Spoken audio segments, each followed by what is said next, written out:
in last lecture we have created function to get all funders. In this lecture we'll continue and we'll try to get rid of duplication in our mapping. So currently when we are adding funders, we are not checking anything, we are just simply adding funder in the mapping.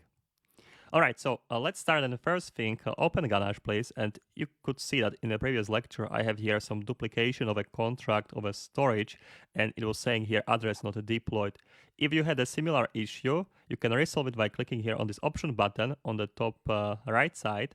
And here is a restart button. Just click restart. This will restart this, and this duplication contracts that are not deployed shouldn't be here any longer. All right, so now we can continue.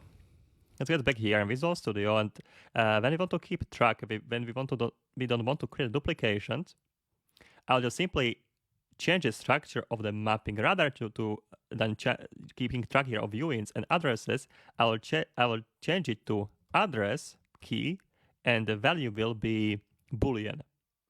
Okay, so I'll write here Boolean. No, not Boolean, but just bool. Okay. Now, a couple of things will not work. You can see the couple of things are already broken. So first thing here, this funders and the index, let's remove it. And I will create here a local variable where I will assign my message sender address. I will create here address variable. I will call it, let's say, funder, and I will assign here message.sender. Now I would like to add funder into this mapping under one condition. Okay, it doesn't have to, it cannot exist in the funders mapping. Only then I would like to add funder into address. So let's write here if statement. Let's write here if funder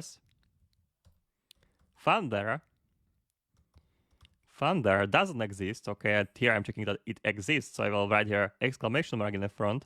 This will say if the funder in the funder address it's not in the funders mapping, so there is no such a key. Okay, so I'm checking here if there is already such an address of message sender in the funders mapping, because now the keys are addresses. So if this will resolve into true, then I can add here the new funder. So here I'll write here, first I will increment the number of all of the funders. We can do it in this if statement now. Okay, so I will remove it from here. Rather, here in the if statement, I will increase the number of all the funders. I will access here funder, and I'll write as a true. Okay, so here I'm assigning to the funder true value. So this will add the funder into the mapping. So one more time, here I'm checking if the funder address is already contained in mapping. If it's not, good for us, and we can add here new funder. So first we'll increment this counter so we know how many funders we have, and then we'll assign to this mapping funder with this address, and we'll assign the true value because we are keeping mapping of address and the bool, so it will look like this. So we will have here address of 0x123, doesn't really matter, and the mapping value will be true, for example, and we'll have a multiple of these funders.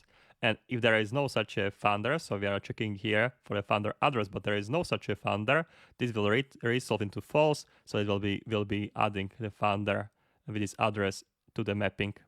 It will be assigning there true. All right, that's explained. Okay, and yeah, get all funders will not work, and get funders at the index will not work, unfortunately. We need to handle it somehow differently. This won't work because I don't know what's the index of the funder.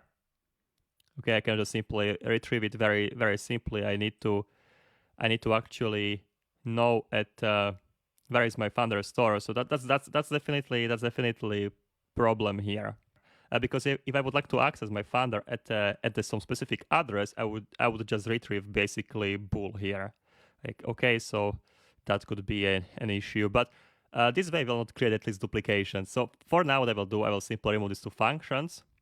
Okay, we will be not testing here. If you have this function, everything should work great for you. But let's get a break here and let's continue in the next lecture. We will implement functionality to get all funders and also the funder at some specific index.